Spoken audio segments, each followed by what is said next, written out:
আজকে নিজের সংসারের কাজ নিজেই করছি। আজকে নিজেই পোশাকগুলো মেপে আটি বেঁধে রাখছি। তো হ্যালো এভরিওয়ান, আসসালামু আলাইকুম। সকলে কেমন আছেন? আশা করছি সবাই ভালো আছেন। আপনাদের দোয়াও ভালোবাসে, আমরাও ভালো আছি আলহামদুলিল্লাহ। তো সাইফানের বাবা পোশাকগুলো কেটে কেটে আনছে, আর আমি এখানে বসে পোশাকগুলো মেপে মেপে রাখছিলাম। আর আমার ভাসুরের মেয়ে ভিডিওটা করেছে, আমি তখন দেখতে পাইনি বা খেয়াল করিনি। তো এখন এডিটিং করতে এসে দেখি যে আমার ভিডিওটা করা আছে, তো ভাবলাম আপনাদের সঙ্গে একটু শেয়ার করি। আর এটা হলো গাছের লাউ। তো আমার জায়ের বাড়িতে লাউয়ের যে কি বলে জাংলা বা মাচা যাই হোক দিয়েছে। তো মাশাআল্লাহ অনেক লাউ এসেছে, একদিন রান্না করেও খেয়েছি, লাউগুলো অনেক স্বাদ ছিল। আর গ্রামের যেহেতু তরতাজা সবজি পাওয়া যায়, তো যাই হোক, তো তরতাজা সবজি বলুন আর টাটকা ফুল বলুন, দেখতে অনেক ভালো লাগে। তো গাছের লাউগুলো দেখে ভাবলাম একটু ভিডিও করে আপনাদের সঙ্গে শেয়ার করি। আর এখানে আমার জায়ের 3টা মেয়ে আছে, তো তারা এখানে বসে খেলনাপাতি দিয়ে খেলাধুলা করে। তো তাদের খেলার জায়গাটা অনেক সুন্দর, যেহেতু উপরে যে লাউয়ের যে জাংলা সেটা দেওয়া আছে, আর নিচে তারা বসে মাটিতে খেলা করে। তো জায়গাটা অনেক সুন্দর লাগতেছে, তাদের খেলার জায়গাটা সবচাইতে কিউট হয়েছে আমার কাছে মনে হচ্ছে। আর এখানে আমার যে আমাদের মধ্যে বলে দুধ কচু, তো দুধ কচুর গাছগুলো লাগিয়েছে।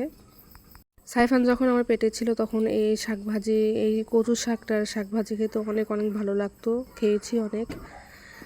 তো এই তো লাউটা অনেকটা বয়স্ক হয়ে গেছে, যে মনে হয় এটা যে বিচি রাখে তেমনটাই রাখবে। আর লাউ গাছটা অনেক দিন মানে প্রায় শীতের সিজনে তখন লাউ এসেছে, বাট তখন লাউগুলো টেকেনি। তো মাশাআল্লাহ এখন লাউগুলো টিকছে। আর এগুলো হলো গাঁদা ফুলের গাছ, আমার ভাসুরের মেয়েরা এই ফুলগুলো লাগিয়েছে, ফুল গাছগুলো। আর আমার যা এখানে মুরগিকে ভাত খাওয়ার জন্য ভাত ছিটিয়ে দিয়েছে।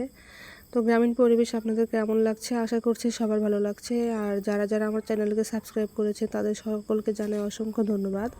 আর যারা এখন আমার চ্যানেলকে সাবস্ক্রাইব করেন অবশ্যই সাবস্ক্রাইব করে আমার চ্যানেলের পাশে থাকবেন, এবং পাশে থাকা বেল আইকনটির অল বাটনে প্রেস করবেন।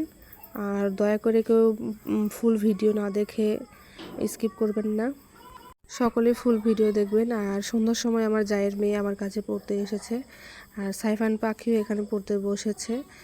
আর তো সাইফান এই মুহূর্তে সাইফান তার বাবার সঙ্গে তার খাতা আনতে গিয়েছিল দোকানে। আর আমার জায়ের মেয়ের নাম লামিয়া, সে ফুলটা আঁকিয়েছে, ডিজাইনটা করেছে, মাশাআল্লাহ অনেক সুন্দর হয়েছে। আর যেহেতু ছোটো বাচ্চা সেই হিসাবে ডিজাইন এবং কালার পেন্টিং সকল কিছু মিলিয়ে মাশাআল্লাহ অনেক সুন্দর হয়েছে। তার এই ডিজাইনটা অনেকটা ইউনিক লাগছে, এবং কালার থেকে ধরে সকল কিছু মিলে মাশাআল্লাহ অনেক সুন্দর হয়েছে।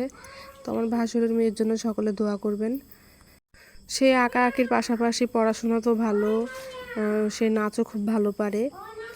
সাইফান অনেকটা ডিস্টার্ব করতেছে, মানে তার বন্ধুদের সঙ্গে খেলাধুলা করতেছে, অনেক চিল্লাপাল্লা করতেছে, তো আপনারা কিছু মনে করবেন না। যাই হোক, তো এই মুহূর্তে সাইফান তার বাবার সঙ্গে খাতা নিয়ে চলে আসছে, আর এখানে সে বাবা লিখতেছে, বলতেছে এখানে আমি বাবা লিখতেছি, মানে বাবার যে ওয়ার্ডটা সে ওয়ার্ড লিখতেছে সে তো অনেক খুশি, তার কাছে তো তার বাবাই সব, তার বাবাই তার দুনিয়া। তো সে বলতেছে এখানে আমি বাবা লিখতেছি। তো যাই হোক, সাইফানের জন্য সকলে দোয়া করবেন, আমি যেন সাইফানকে ভালোভাবে পড়াতে পারি, এবং সে যেন ভালোভাবে সেই জ্ঞানটা তার মেমোরিতে নিতে পারে। আল্লাহ তাকে সুস্থতা দান করুক, নেক হায়াত দান করুক। তো বন্ধুরা সবাই ভালো থাকবেন, সুস্থ থাকবেন, আল্লাহ হাফেজ।